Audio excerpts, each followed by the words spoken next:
Hi there. While the circuit breaker protects the house wiring and appliances and prevents electrical fires, a ground fault circuit interrupter, better known as a GFCI, protects you from being shocked or electrocuted. The GFCI is a clever device that takes the place of a standard outlet and is used in parts of the house that may be exposed to moisture, like for example the kitchen, bathrooms, and outside areas. If it detects a fault condition, it disconnects the power from the circuit before you get shocked.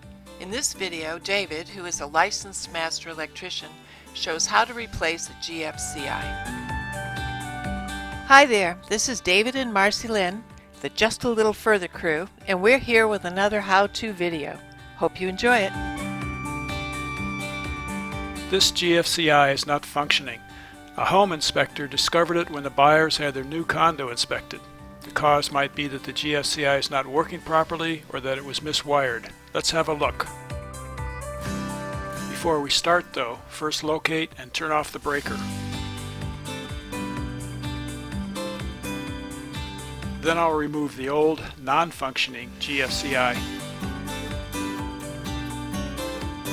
While I'm removing it, let's take a look at what the wiring should look like. A GFCI can be used to protect a single outlet or any number of outlets. If used to protect a single outlet, there will only be 3 wires connected, a white, a black, and a ground wire.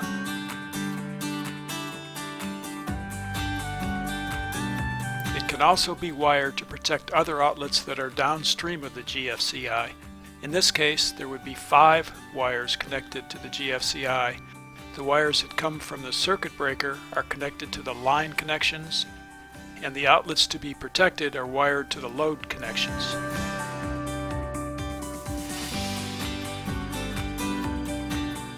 Okay, I've removed the screws and pulled the old GFC out. Right off the bat, I can see that this wasn't installed by an electrician. The wires should be wrapped around the screws in a clockwise direction and should be crimped tightly around the screws. Here we have one wire wrapped the wrong direction and they haven't been crimped much at all. It's the same on the other side. This makes me suspect that it may have been miswired all along, which means there was no shock protection at all. Now I'll remove the wires from the GFCI. If I was confident that the old GFCI was wired correctly, I'd keep track of which wires went to the line and which wires went to the load terminals. But I think this was wired incorrectly. I'll remove all the wires and figure out what goes where.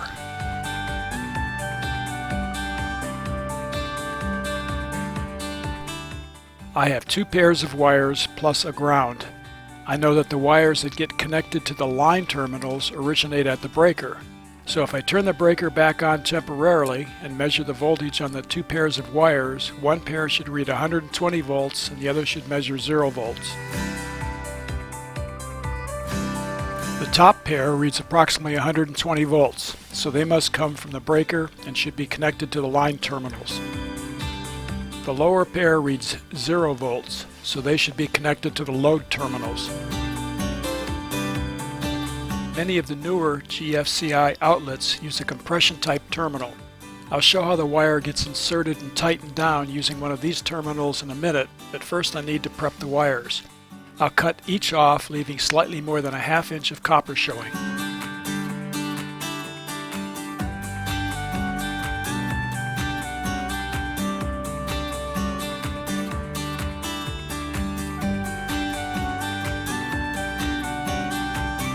The line terminals are marked in the back of the GFCI outlet. This is where we'll connect the top pair of wires. One terminal is brass colored and it will be connected to the black or the hot wire.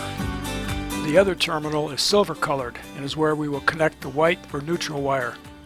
In case you forget which is which, the manufacturer makes it easy by marking the brass terminal as the hot connection and the silver terminal as the white connection. We don't always use the load terminals, so they are typically covered with a decal like this.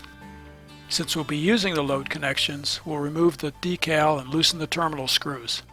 Note that the load terminals are also marked, making it easy to identify them.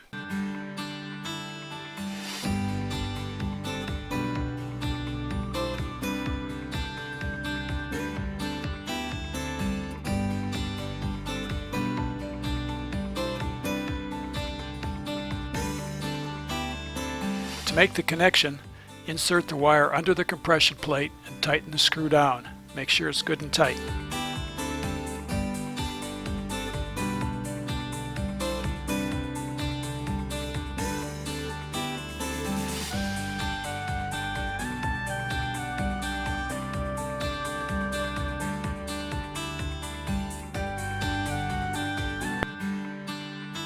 Next, we'll connect the load lines.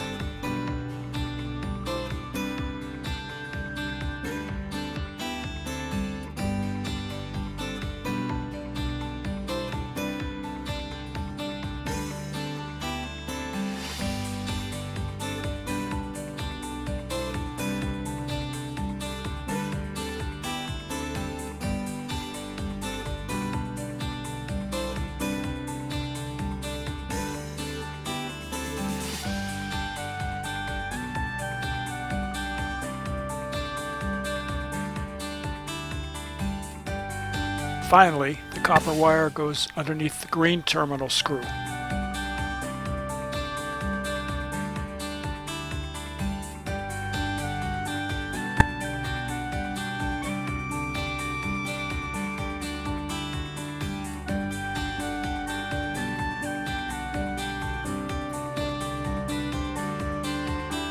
After checking everything one last time, we can tuck the outlet into the box and secure it with the two screws.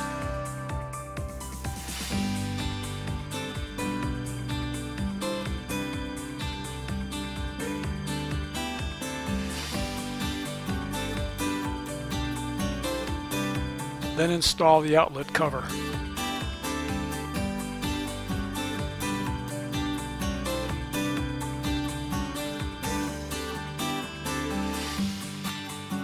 Now I'll turn the circuit breaker back on and check the work with a circuit tester. The two amber lights indicate that the neutral, ground, and hot wires are connected correctly. When I push the test button, the GFCI should detect a fault condition and open the circuit.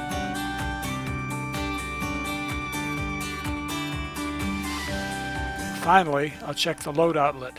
The amber lights indicate that the circuit is wired correctly, and when I push the test button, the circuit opens. I think our job here is done. Thanks so much for watching. If you enjoyed this video, please click on the like button below. If you want to see more of our how-to, travel, sailing, road trips, and trekking videos, subscribe to our YouTube channel. We also blog and update our website regularly, so check us out at www.justtalittlefurther.com. Bye for now.